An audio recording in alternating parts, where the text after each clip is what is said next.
everybody, and welcome to another exciting, fun-filled, expeditious episode of Radiorama, where, as the name implies, I show you how to work on radios. Kind of excited about this. I've never seen this model before, but it is an Arvin AM/FM dual speaker model 30R58. The other one was in gray. Apparently this is in what they call taupe. Nothing happens when I turn it on, so probably an open tube filament. It is a chunky, heavy set. It could just be the plastic's really thick on it, but at first I thought maybe there was a power transformer inside. I doubt it, but we'll find out soon enough when we remove the back. All right, here's the back off of it, and it's got a pretty big speaker. I bet this thing sounds really good when it works. Right off the bat, I saw a problem. You probably just saw it too. This resistor is just kind of wiggling in the wind. I think it's come unsoldered somehow. My guesstimation is it probably is supposed to go like that, and the traces underneath have also kind of gone wonky. You know, I was initially very excited about this.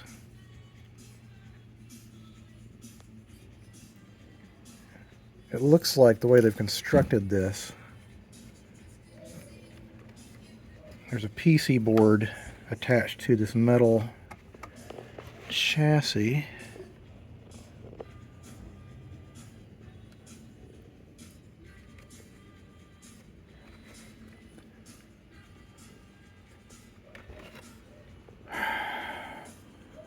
What have I gotten myself into? This seems like a huge freaking mess. Anyway, it doesn't matter. My wife is just pulling the driveway. It's my birthday, so that's the end of working on radios for today. Find out more tomorrow. All right, welcome back to day 2, working on the Arvin. I didn't get very far because my wife came home and it was also my birthday. So I looked at this for a while, and it looks like you can. This whole piece is unmounted on a metal piece, and it can be taken out in one piece. And luckily, the tuning string is also a part of it, so I don't have to worry about restringing it. So the engineers were considerate of the future repairmen, which I'm glad to see. I've seen some General Electrics where, like, this tuning string has to come off if the chassis comes out, which is a real nightmare. It looks like someone has maybe had this out at some point. Maybe they've cut these wires.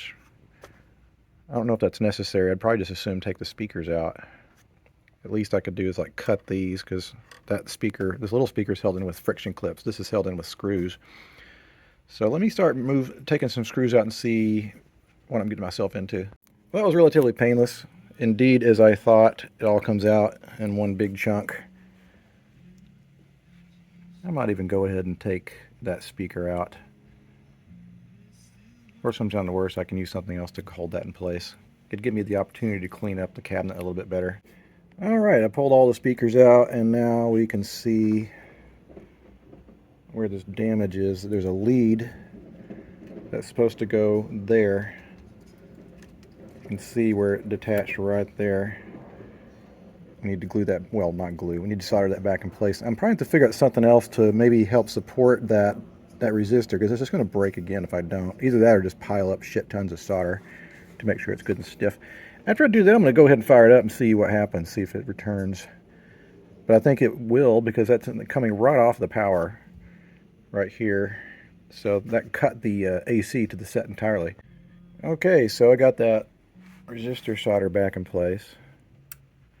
So let's see if we get any filament to speak of. It doesn't appear like the pilot light is lighting.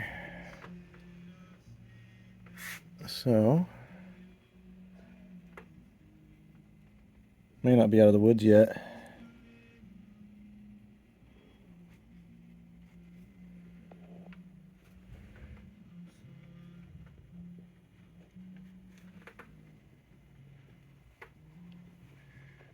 Let's see. Is it drawing anything?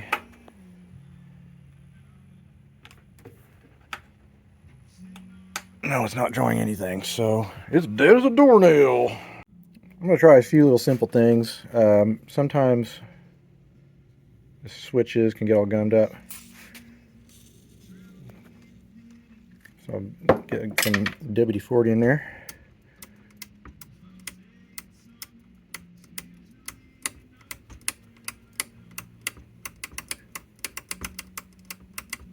That sounds much more positive. So let me flip this over here. And turn the power off on the Variac. And plug this back in. And let her rip. Let's see, I can't remember if I turned it on yet.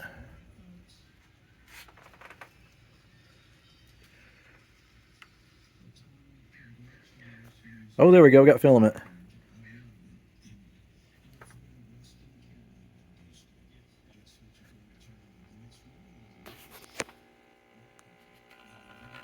That sounds like bad filament. Or not bad filament, but bad filter caps. I can't remember which one is volume. Just want to see if we get anything here. All right, let me try that again. Plug it back in again. Where'd my plug go?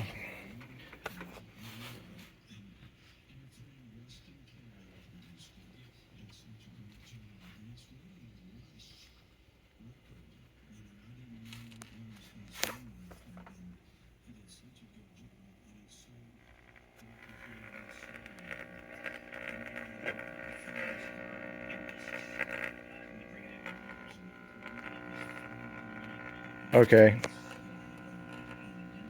That's all I need to hear. These filter caps are all bad in this can. I was hoping they wouldn't be, because it's not going to be easy to replace those. But we're going to have to. Let me take the output tube out of there. Oh, come on. Quit being hateful. Anyway, I'm going to remove that, and then we're going to look at the values in that can. All right, so here is how you read these things. You have square, triangle, and non-marking. 70 microfarads, 50 microfarads, 20 microfarads. And what I tend to do, well, I have to remove this thing with a solder sucker. And so I'll draw a line. And that way when you pull it out, because the shapes are embossed underneath, sometimes they'll put it on the PC board, and I didn't see it on this one, but you'll need to have a way to reference it back in so you'll know which value goes where, if that makes sense. Ta-da! Extraction. So I use this thing here. I forgot to film it anyway, but you use this to melt and remove the solder underneath the board. And like I said, I marked it. So it goes like so. If we lift up, we can see that basically the square, sometimes it's difficult to orient it. I'll have to look at it a few times, but basically I think this is our three positives, 1, 2, 3, and then our common negative is here. There might be also a negative here. Sometimes you have to jumper them because the can itself acted as, the entire ground. But we'll figure it out sooner or later. Okay, so I've installed the new capacitors. We have jumpers going to the common negative. Here's the 3 new capacitors, and so I'll put the output tube back in. We'll fire it up and see what happens. Try it again. Will they be fireworks? Actually, I'm not super confident that I got those in correctly, so I'm going to put my glasses on in case those electrolytics decide to pop. I'd probably know right away if they were in trouble.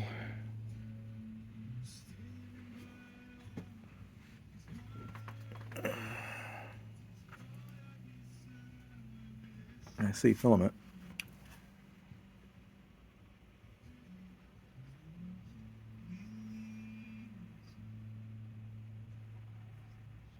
But I'm not hearing anything.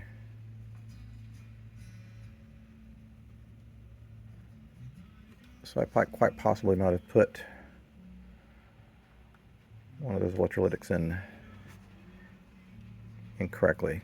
So I'll have to double check on that. That's aggravating. Now it turns out the switch was still a little gummy. I did find a new pilot light.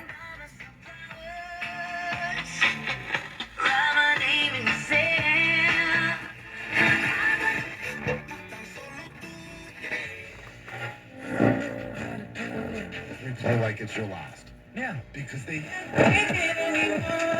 an honor knowing the Aristides, seeing the. Seems like it sounds pretty good. There's a few more paper caps that need to be replaced, but I don't expect those are going to make much difference because they're all caps connected to the tone control, which means they have like no voltage on them. They're probably just fine, but I'm going to replace them anyway. Need to clean all the contacts in there. That's also probably why it sounds a little dirty. Dirt can literally make the sound dirty. What a concept. This thing makes me nervous working on it. It's real fragile, but I'm just going to take my time. Replace a few more a few more paper caps, and again test fire it, see if it's still working good. But we're certainly better than when we started off, where there was nothing happening. All right, it's time to clean all the contacts. It's not easy to get at on this thing, but what I'm aiming for is the wiper area. All right, there we go.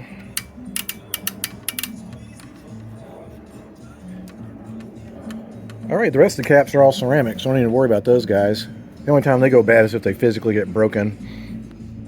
What I'm also going to do is come up here and lubricate the tuning condenser with a little bit of zoom spout oil. All right, it's not as easy to see on this one, but here's the zoom spout oil. It's got a little nose on it, and you can get into little tight spaces. And while we're at it, we're going to give the little pulleys a little bit of a scotch too, because the idea, you want everything to move nice and freely. And there's certainly a lot of pulleys on this guy, so all of that will make a little bit of difference in the end.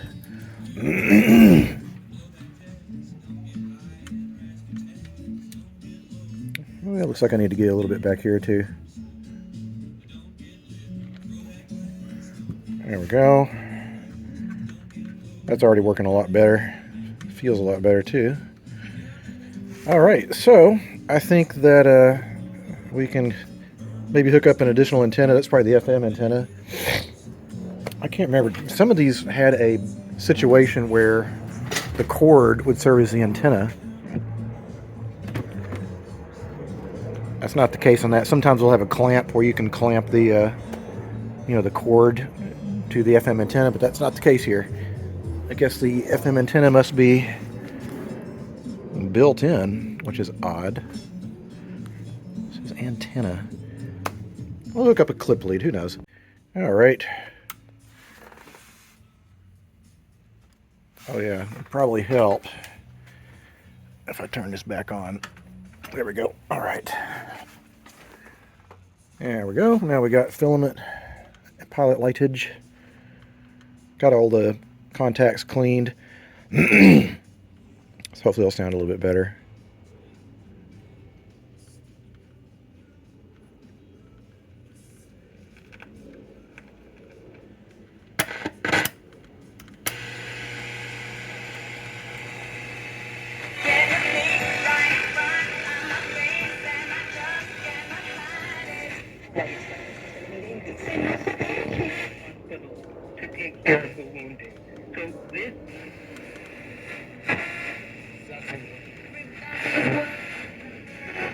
Things are really hard to tune. I think there's still some grease in there, but it seems to be working okay.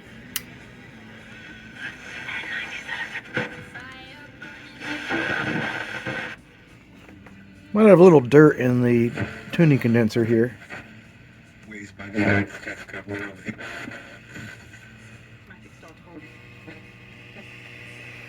Alright.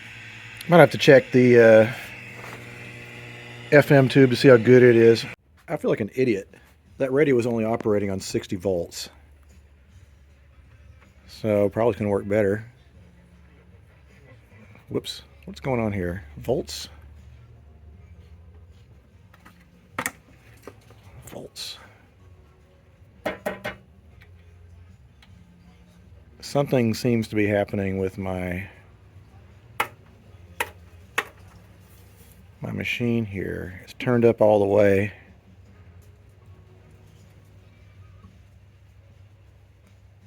Shit. I had a problem with this thing before. There's little glass diodes in there for the meter. I cannot tell you how aggravating that is. I'm probably going to have to change those again. Crap. Okay, it appears that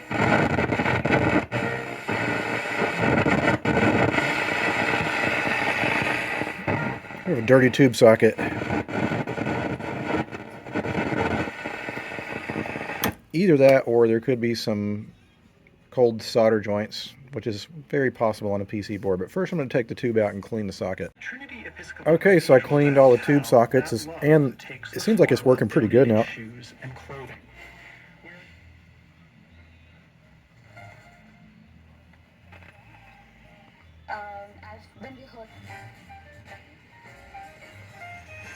That's actually a very difficult station to pick up around here. So that it picks up at all is pretty good.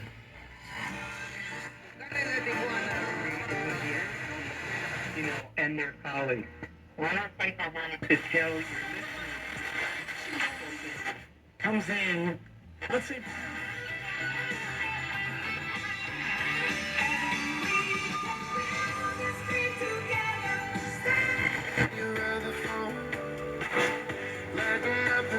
Barbecues with juicy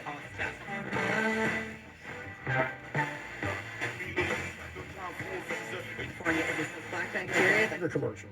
And they put like a staff on the screen and like a carbon box with like Bob winner. Everyone like, damn, dude, this guy must have been sick of the field.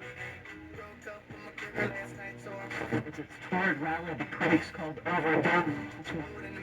S&P 500 saying.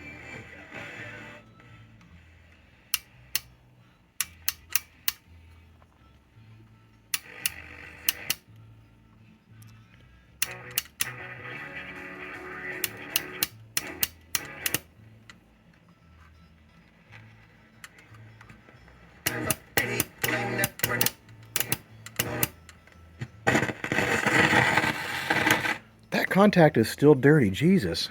I've absolutely squirted the crap out of that.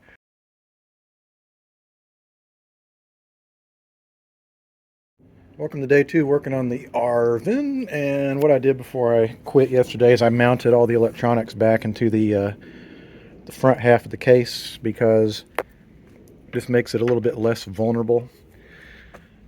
The mounts that held the little tweeter speaker broke off. They were very fragile, so now it's held in with Lexel glue. That's not going to go anywhere. The last thing I'm going to do is add the audio input feature that I add to a lot of these sets. And I'm trying to figure out where can I put it? Because this is, I believe, let's see, what does it say on the back here? We have phono input. So it should go through this. And I think what I'm going to do is I'm just going to drill this out so that the cord can go through it. We don't need to put a switch to turn the radio signal off and on because it already has one in the front for phono. And so I just need to find a place to put this that is close to it. Can't really go there.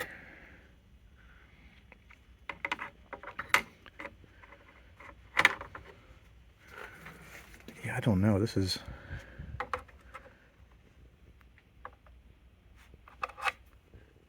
That would probably work just fine. We'll just tuck it in right there because that's close to where the audio is. Now, we're doing this because this is a floating chassis, which means there's a potential for some current to be in this vicinity, especially if it's going to ground, which it is. And so to eliminate that possibility, we're going to run the audio through this isolation transformer before it gets to the input, which is here, if that makes sense. And that way, when the future owner of this uses it, they can listen to either AM or FM or listen to music or whatever they want to play through it. And as I mentioned, this did come with that feature. You've got AM, FM, automatic frequency control, and phono. So that's exactly what I'm going to do. And what we're going to do is put in a pair of 33 ohm resistors that'll be on one side of the secondary of the transformer, and that'll split right and left channels together into one. So we get mono, because this is obviously not a stereo unit. And the primary goes to the positive and the negative of the phono connection. A lot of people ask where I get these from. I get them from Alibaba, but you have to order a ton of them at once, like 100, which doesn't make sense for your average hobbyist. It's just that we are slamming these radios out so fast that we probably go through a box of 100 once every 6 months. And if you want to do the same thing, if you have any wall warts around the house, and they're, say, anywhere from 120 with anywhere from 12 to 6 volts out, or if you're in Europe or other places that have 220, same thing, 220 in, 6 to 12 volts out on the secondary, you can crack those open. The transformer is usually a lot smaller. Most of the case is just fluff. You can do the same thing. Primary would be your 120 or 220 volts in. Secondary is your low voltage out. So I hope that makes sense. I'm going to go ahead and do the deed and see if I can, you know what? I'm looking over here. Yeah, I'm going to have to drill it out, this thing, because I was thinking I could drill a hole here, but this is all covered up. And I really don't want to drill a hole through the case, because I kind of like this radio. It's kind of snazzy. Okay, so I've got the audio input feature installed. We have our line with the Bluetooth running in. I took the phono connection out, put a rubber grommet in, tied a knot so that don't chafe. And that goes to the secondary of the transformer going through a set of resistors, and then the primary goes to where the phono connectors were, and I've got the Bluetooth running through it now.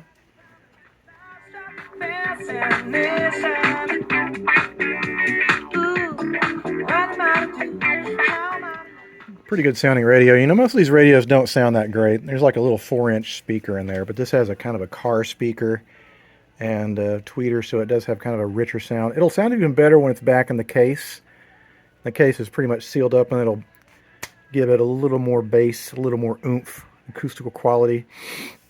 Before I complete this, I'm going to put a little bit of glue on top of that to make sure that if for whatever reason that comes free, it's not going to hit anything electrical, even though there's nothing critical really to hit around here. It's just a habit I got into. Ooh, wait a minute. What's going on here? Something is smoking. Let me turn this off. It could just be that I got some WD-40 on something here. Oh dear, that thing is smoking hot. Now, I just for shits and giggles did take out the original output tube and put a random one in it. It could be that thing has a short in it. But I'll most certainly want to make sure that's not a problem before I put it back in the cabinet. So let's fire that up again. I might have to take the fucking thing apart again. Yippee! Yeah, I think that tube was shorted. It's like a jackass. I mean, and now it sounds a lot better. Probably Google's gonna copyright that, but whatever. I think I'm going to take it easy. I'm going to let this thing run for a while, make sure nothing, and I mean nothing, is going to smoke. Meanwhile, where is that tube? Ow! Jesus, well, it needs to get thrown away. Let's make sure and do that. That's a problem I have around my workbench, is that I get impatient when I clean things up, like, oh, just throw it all back into the bin. And that usually means throwing shorted tubes back in the bin, which is stupid. They'd go out hunting just to chase that old raccoon. Oh, sheepskin, corn, and a wrinkle on a horn to obtain old rock when the weather gets warm. All right, rockin' radio. I actually spent some quality time with my buffer over here and some Novus number 2. That restores a lot of the plastic gleam, because these were shiny when they came from the factory. They were supposed to be like, you know, eye candy. This thing seriously reminds me of like what a Chrysler from the 60s would look like. So it's got that look. I think it's these crazy looking knobs. It looks like a dashboard out of a car. Anyway, guys, I know this was kind of a weird episode, and it's a weird radio, but in the end, I really dig this thing. In fact, I might have to see if I can buy this myself. But if I don't, someone else can enjoy it. I know I have certainly enjoyed hearing it because it's just good sounding. All right, guys, thanks for watching, and until the next time something comes across the workbench, I'll see you guys next time. Adios.